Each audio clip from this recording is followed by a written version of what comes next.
Bonjour, je suis trop contente de te retrouver après ces 2 mois d'absence sur YouTube. J'avais besoin de cette pause pour pouvoir me ressourcer mais aussi me projeter un petit peu sur des idées de vidéos que j'avais envie de faire à partir de la rentrée. Je ne sais pas si tu l'as remarqué mais j'ai retiré toutes mes vidéos sur la petite enfance et la parentalité puisque j'ai créé une nouvelle chaîne YouTube qui s'appelle Baby Bloom en référence avec mon métier d'accompagnante postnatal.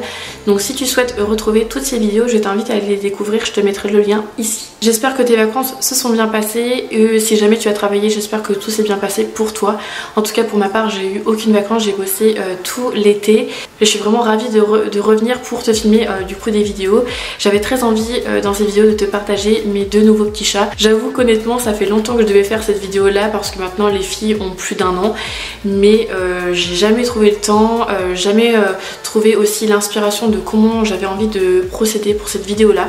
Mais en tout cas ça y est, je l'ai écrite et je suis vraiment ravie de te partager cette nouvelle vie avec nos 2 nouveaux chats. Donc je vais te les présenter comme j'ai pu t'expliquer mais je vais te raconter aussi leur histoire, les objets qu'on utilise qui sont vraiment très utiles pour nous au quotidien, les jouets qu'elles aiment bien, je vais te montrer plein de choses autour de mes chats.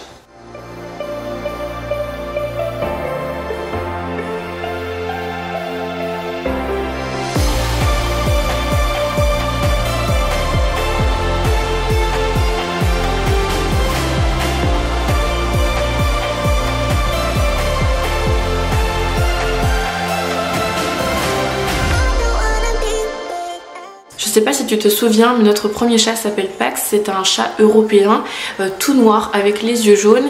D'ailleurs j'ai fait une vidéo sur Pax sur sa première année, si ça t'intéresse je te mets la vidéo juste ici. C'est des vidéos et des photos en fait sur sa première année de vie et donc il va avoir 5 ans le 30 août donc il grandit bien aussi. Et en fait avec mon conjoint on s'était dit qu'on n'allait pas le laisser tout seul, qu'on avait envie d'adopter en fait un 2e chat. Et donc on était parti sur l'idée d'adopter un chat blanc parce que je voulais vraiment faire le yin et le yang avec Pax et donc on n'a pas réussi à trouver 2 chats blancs. Donc on a réussi à trouver en fait 2 petites femelles qui s'appellent Roxy et Molly. Alors mon conjoint a choisi le nom de Roxy parce que quand on l'a en fait adoptée, on a remarqué que c'est une femelle qui aimait beaucoup jouer à la bagarre, qui était dans le jeu constamment, qui cherchait en fait de l'attention en fait par ce biais là et donc ça lui a fait penser à Rocky et vu que Rocky ça sonne pour nous en fait comme un mâle, on a voulu en fait modifier et on a pensé à Roxy, ça lui allait très bien. Puis on a aussi Molly, donc c'est moi qui ai choisi le nom de Molly donc parce que c'est un nom, je sais pas si c'est américain ou pas, mais je trouve absolument magnifique et j'avais vraiment envie d'attribuer ce nom à un de mes animaux. Vu que je trouvais ce prénom très doux, je me suis dit que ça correspondait très bien au caractère de Molly qui est très douce. Avec mon conjoint on les appelle beaucoup Fifi, enfin après c'est beaucoup moi qui les appelle Fifi, on les appelle vraiment par leur prénom aussi mais je sais pas, on leur donne plein de noms et je sais que mon conjoint appelle beaucoup Molly ma belle. Je pense que en fait les filles quand elles sont arrivées elles nous sont, enfin en fait elles se sont attribuées un ou 2 à chaque fois. Roxy s'est beaucoup acclimatée à moi et Molly elle s'est beaucoup acclimatée à mon conjoint donc en fait elles ont réussi à trouver la personne un peu référente avec qui elles se sentent. Ça veut pas dire qu'elles se sentent pas bien avec l'autre mais c'est juste qu'elles ont créé je sais pas, une relation, une fusion en fait avec nous quoi. Donc Roxy et Molly sont 2 sœurs qui sont complètement différentes, elles viennent d'une même portée. Je vais commencer par la description de Roxy. Roxy en fait elle a plus un poil tigré, assez rêche. On nous avait fait part quand on l'a adoptée qu'elle était toute petite et qu'elle restera petite et je sais pas pourquoi j'ai eu, je sais pas si je peux appeler ça de l'instinct maternel mais j'ai tout de suite voulu la couver et donc quand elle était petite je la prenais en portage genre comme les bébés tu vois mais je sais pas j'avais besoin de ça donc je prenais mon écharpe, je la mettais un peu comme une banane et je la mettais dedans et elle dormait sur moi parce qu'elle était tellement petite. On les a adoptées toutes petites, elles avaient 1 mois et demi, c'était vraiment très très jeune mais je vous expliquerai le contexte juste après. Du coup comme je vous disais on a créé un lien très très fort et ce que je remarque aussi chez Roxy c'est qu'elle ronronne aussi mais énormément fort comparé en fait à Pax ou à Molly. En fait ils ont des ronronnements totalement différents et ils ont tous aussi un caractère différent mais Roxy c'est un peu la suiveuse, on l'appelle un peu le petit mouton parce qu'en fait elle va, dès qu'il y a Molly qui va manger, elle va la suivre, mais elle va manger dans la même gamelle, c'est-à-dire qu'elle n'arrive pas à faire des choses toute seule, il faut qu'elle suive en fait un petit peu tout le monde. Et elle suit beaucoup Pax. Quand elle était toute petite, c'est la première qui a voulu suivre Pax, vu que c'est le plus grand, ils ont 4 ans d'écart à peu près, donc du coup elle avait besoin de ça, ça l'a rassurée. Par contre elle est très curieuse, elle est très câline avec moi, mais moins avec mon conjoint. Elle me demande beaucoup d'attention, elle a vraiment besoin que je sois là tout le temps avec elle. Elle me suit partout, elle miaule beaucoup, et quand elle miaule, c'est comme Pax en fait, Pax il miaule beaucoup, donc du coup il faut toujours leur répondre, il faut leur parler, du coup ça elle aime bien. C'est une femelle qui adore manger. Dès que je prépare à manger, elle est tout le temps à côté de moi, elle est sur la table et il faut qu'elle mange de tout. C'est impressionnant. Du coup plusieurs fois je me fâche avec ça, je suis obligée d'avoir un petit pchit, je vous montrerai plus tard en fait, pour l'asperger, pour lui dire de descendre, parce que moi elle m'écoute pas, mais par contre dès qu'elle entend mon conjoint se lever de la chaise, genre elle carapate direct. Alors par contre l'entente avec Pax, je sais qu'ils s'entendent pas très bien tous les deux, en soi ils se tolèrent, mais je sais que Pax a eu beaucoup de mal avec Roxy. En revanche avec Molly ça passe très bien, peut-être que c'est son tempérament calme, je sais pas, mais Pax est toujours plus proche de Molly parce qu'ils jouent beaucoup à la bagarre, ils sont beaucoup à jouer ensemble, et voilà. Après en soi ça se passe très bien entre eux, enfin voilà, mais c'est juste que bah, des fois ils sont contents de se voir et des fois ils peuvent pas se voir non plus. Alors du coup pour Molly, elle en revanche elle a le poil vraiment tout doux, elle a le poil qui est similaire à Pax, elle est toute noire et elle a deux petites taches blanches en fait au niveau de là et au niveau de son intimité. Donc en fait quand elle se met sur le dos, et ben ça lui fait comme un bikini en fait, ça lui va trop bien, elle est vraiment trop mignonne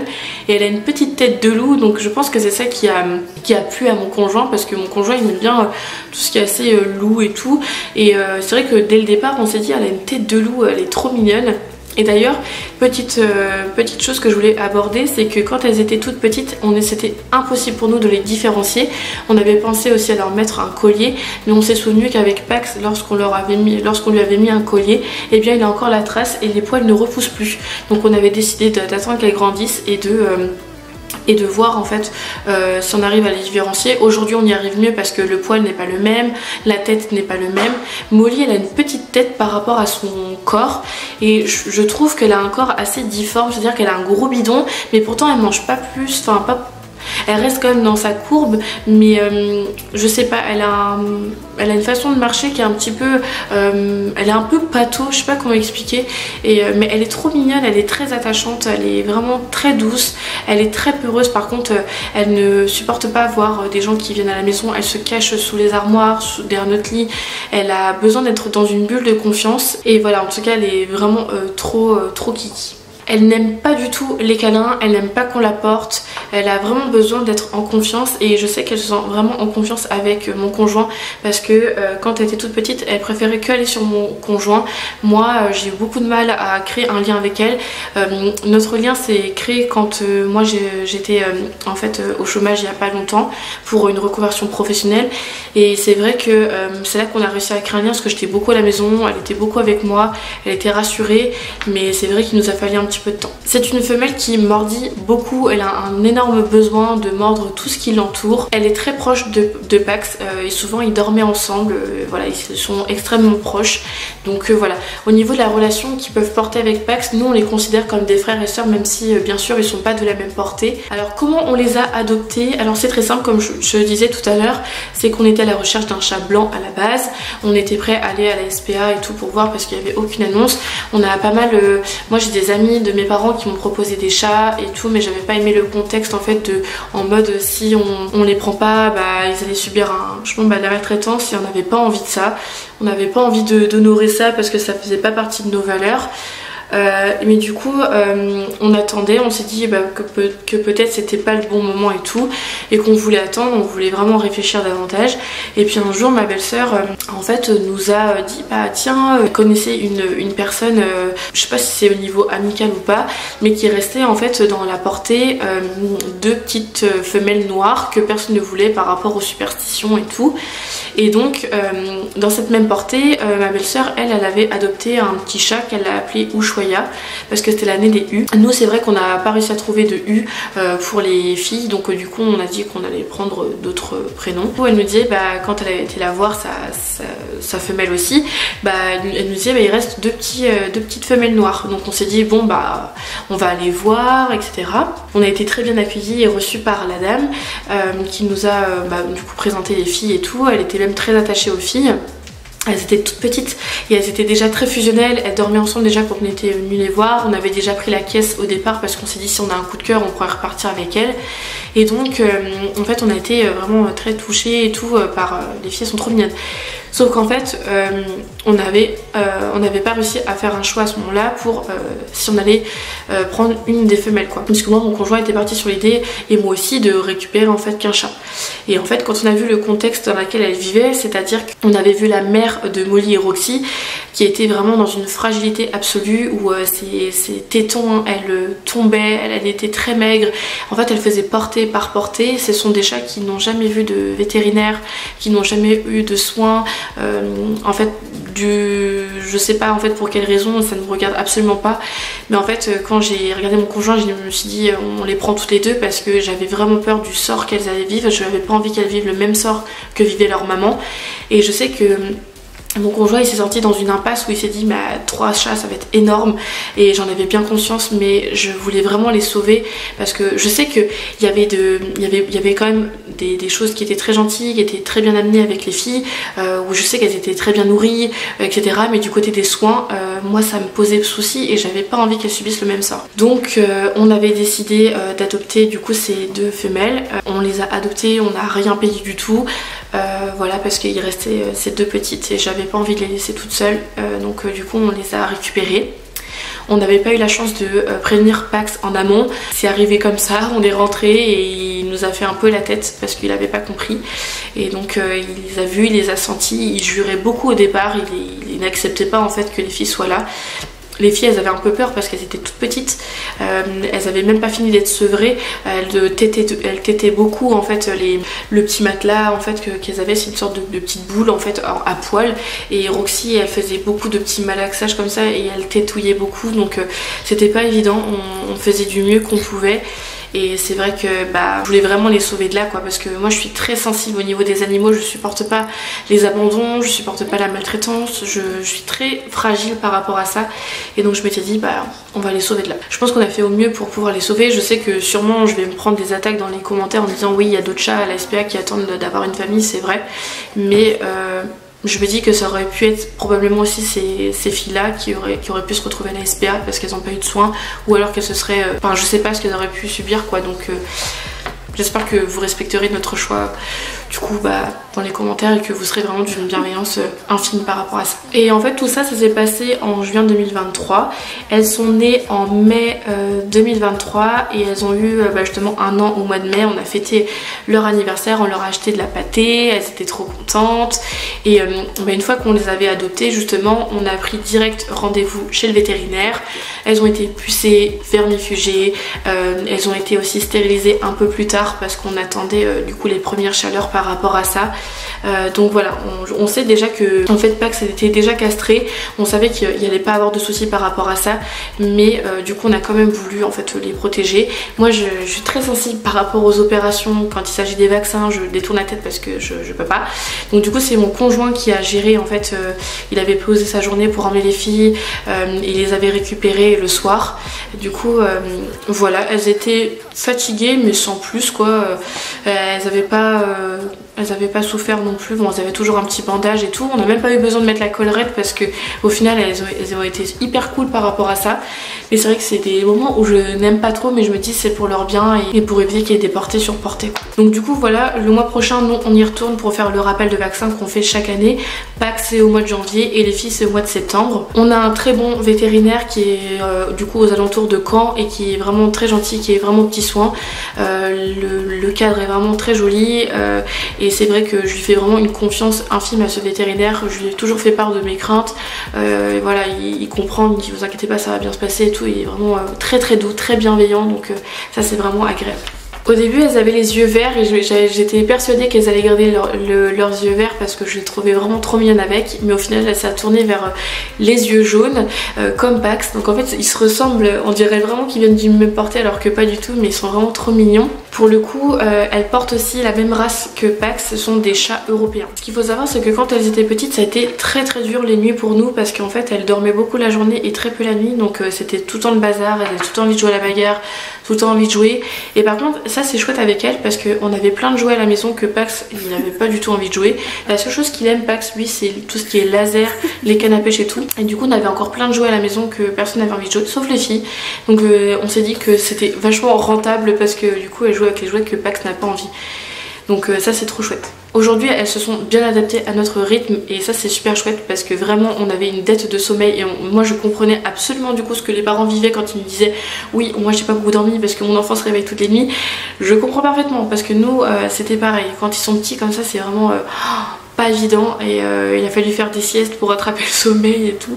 Mais là je suis contente que du coup elles dorment bien, elles dorment avec nous dans le lit, ils ont un grand arbre à chat, bref. Je voulais vraiment faire une partie avec mes conseils parce que je me suis dit ça peut toujours t'aider si jamais toi t'es à la recherche aussi d'adopter des chats ou si t'en as et que du coup il y a peut-être des informations à laquelle t'avais pas eu accès et qui sont selon moi importantes, et bien j'avais envie de te les partager. Quand vous adoptez un chat, moi je trouve que c'est vraiment primordial d'aller voir direct le véto, d'offrir les soins nécessaires au chat parce que on voit trop de chats qui font des portées sur portées et qui en souffrent.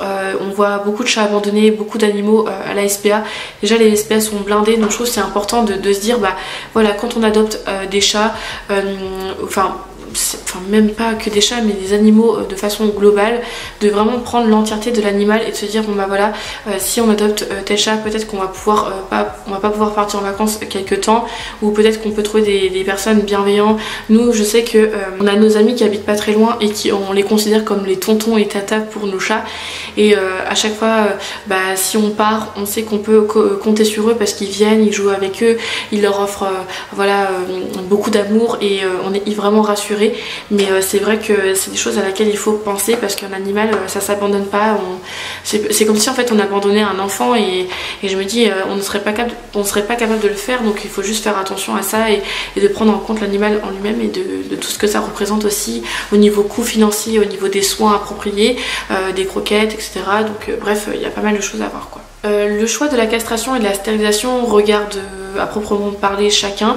Nous on a fait le choix de le faire comme j'ai pu vous le dire parce que nous on n'avait pas envie qu'elle ait portée, même si Pax était castrée, mais on sait jamais si un jour elle s'enfuit ou s'il y a quelque chose. Enfin voilà, moi j'avais vraiment envisagé le pire, mais c'est vrai que j'avais pas envie qu'elles subissent un sort qui leur serait malheureux, donc du coup voilà, on a pensé à tout ça. Pour l'alimentation, nous on n'a pas du tout donné de croquettes pour les tout petits parce qu'en fait on n'avait pas envie que Pax mange les croquettes des filles parce qu'il a un intestin très fragile, et nous on est passé sur des croquettes hypoallergéniques. Ça a été vu avec notre vétérinaire parce qu'il vomissait beaucoup, et donc on avait remarqué qu'il avait besoin d'une alimentation riche en protéines, donc à base de viande. Je sais que Pax il n'aime pas du tout le poisson, donc on est resté sur une alimentation autour du poulet, et les filles en ont suivi et elles se sentent très bien avec ces croquettes là. Nous on prend la marque Wilderness, non c'est même plus les hypoallergéniques qu'on prend. Non, avant on prenait Medica et on a arrêté les hypoallergéniques, mais maintenant c'est que à base de protéines, et Pax les supporte très bien et les filles aussi, donc c'est super. Par contre le paquet reste très cher, on est à 70 € les 7 litres, donc c'est très cher, mais par contre c'est une très bonne qualité de croquettes. Voilà, on avait beaucoup apprécié cette marque là. Après si vous avez des questions justement par rapport aux croquettes, vous pouvez soit en parler avec vos vétos, mais généralement ils vont vous recommander les marques avec qui ils sont partenaires. Nous on va souvent chez Maxi Zoo, on a décidé de faire ce choix parce que c'est le magasin qui est plus proche de chez nous au niveau alimentation pour les animaux, et donc quand on s'est renseigné finalement ils nous recommandaient cette marque là parce qu'elle est riche en protéines, et c'est ce qui est vraiment important pour les chats parce que tout ce qui est céréales, tout ça ils n'en ont pas besoin, finalement ça reste des carnivores quoi. Et d'ailleurs si jamais votre chat vomit beaucoup, je vous invite vraiment à les consulter parce que nous on avait consulté direct parce que ça m'inquiétait beaucoup, et donc en faisant des examens ça nous a coûté très cher la radio, mais au final au moins on était sûr de ce qui lui arrivait, donc on est vraiment du coup sur des croquettes, on était sur des croquettes hypoallergéniques, Et voilà, il était très sensible et en fait je me suis demandé si c'était pas toutes les friandises que j'ai achetées chez Action. Alors je voudrais pas jeter la pierre à Action parce que je ne suis absolument pas sûre de ce que je suis en train de dire, mais nous au départ on avait commencé l'alimentation avec Pax avec des croquettes Friskies et du coup ce qu'il faut savoir, c'est que l'alimentation que vous trouvez dans les supermarchés sont pas du tout bonnes pour les animaux et d'autant plus elles sont riches en sucre, ce que les chats ont absolument pas besoin. En fait c'est comme si on donnait un McDo tous les jours à nos chats et donc c'est pas bon du tout quoi. Ce qui est important aussi c'est de séparer tout ce qui est les croquettes et l'eau de la partie litière parce qu'ils aiment pas du tout en fait que les deux soient juste à côté. Donc nous on a un espace pour qu'ils puissent manger, un espace pour qu'ils puissent aller du coup dans la litière et un espace, enfin ils ont plusieurs espaces du coup pour dormir, mais au moins c'est bien que ça soit dans plusieurs espaces différents. J'ai appris aussi qu'il fallait 2 litières par chat. Nous on en a 2 mais on pense à opter pour une 3e parce que parfois Molly elle fait beaucoup pipi devant la litière, même si parfois elle est pas pleine, mais je sais pas, j'ai l'impression qu'ils ont besoin d'une litière pour la selle, une litière pour l'urine, donc c'est pas évident de savoir. Et parfois si le chat fait pipi en dehors, c'est que la litière est trop juste. Et là j'ai remarqué que la rouge qu'on a à la maison, eh bien elle est trop petite pour les filles parce que maintenant elles ont grandi, donc il faudrait qu'on rachète la même qu'on a en orange. C'est vrai que ça reste un budget mais bon c'est pour leur bien, donc on va voir ça aussi d'ici peu. La litière honnêtement la meilleure que j'ai trouvée, j'en ai testé pas mal, mais c'est celle de la marque Repère de chez Leclerc. Je trouve que c'est la meilleure, elle n'est pas absorbante mais je trouve qu'elle absorbe quand même plus ou moins bien les odeurs et c'est vraiment top pour ça. Ah oui, je voulais vous partager ce bon plan là parce que je trouve que c'est vachement important vu au prix des croquettes, mais que nous quand on va chez Maxiso, on avait fait la carte sur l'application et à chaque passage en caisse on a moins 5% et j'avais trouvé ça hyper bien. Du coup à chaque fois ça nous fait un petit pourcentage, des petites économies et c'est vraiment pas négligeable, mais ça me manque quand même quand ils faisaient la carte de fidélité avec le tampon parce que à la fin on avait moins 10 € ou moins 20 € et ça c'était tellement mieux je trouve, donc voilà. J'espère que ça pourra quand même vous être utile. Du coup pour conclure, j'ai conscience que 3 chats c'est un budget au niveau soins, comme j'ai pu le dire, c'est beaucoup, mais c'est un choix personnel qu'on a décidé de faire, on a conscience de ça, on est très heureux avec nos chats aujourd'hui. Je suis très heureuse d'être maman de 3 petits chats, je les aime énormément, je suis hyper contente de les avoir parce que c'est vraiment une présence qui me fait vraiment du bien quand je rentre à la maison. Ils sont toujours contents, je sais qu'ils sont bien à la maison. Qui sont vraiment chouchoutés, enfin ils reçoivent énormément d'amour. On est un couple qui apporte énormément d'amour aux animaux, on est très proches et on a toujours vécu plus ou moins avec des animaux, moi beaucoup avec des chiens et mon conjoint beaucoup avec des chats et du coup voilà, on est très heureux, on sait que 3 c'est énorme, on sait que par la suite ça sera pas un choix qu'on réitérerait, mais on est très content d'être avec eux et ils sont très contents d'être avec nous, donc c'est le principal. Là où je suis la plus heureuse aussi, c'est qu'on ait pu sauver leur avenir et qu'on a pu leur offrir un avenir meilleur par rapport à comment ils vont évoluer. Je sais que on n'est pas peut-être les meilleurs parents mais on fait au mieux pour eux et on espère que du coup ils sont heureux comme ça. Du coup je profite de chaque instant avec eux parce que je sais qu'ils ont une durée de vie de 20 ans. Donc voilà, les années passent vite. Moi je sais que mes petits chiens, chez mes parents, pareil, moi j'ai Étoile qui est décédée et Gibson qui est en fin de vie aussi. Donc je profite parce que c'est sûr que c'est trop bien quand on adopte des animaux, mais c'est quand c'est le moment où ils décèdent que ça fait toujours mal. Donc je profite de chaque instant parce que j'ai beaucoup de chance d'avoir des animaux et tout le monde n'a pas cette chance là parce que ça reste un budget et voilà, donc je profite de chaque instant voilà, avec eux. Merci d'avoir regardé ma vidéo, n'hésite pas à m'écrire dans les commentaires si toi aussi tu as des animaux de compagnie, si c'est des chats, des chiens, des oiseaux, des hamsters, des souris, je sais pas. En tout cas n'hésite pas à me le partager, ça me ferait vraiment plaisir de lire ton commentaire. Si t'as des conseils, si t'as des produits, un avis, bref, si t'as plein d'astuces à nous recommander, n'hésite pas à les écrire dans les commentaires parce que soit ça pourra m'aider ou soit ça pourrait aider d'autres personnes qui vont regarder cette vidéo. Et bien voilà, c'est important de se donner des astuces. Merci d'avoir regardé cette vidéo et puis je te dis à bientôt, prends soin de toi.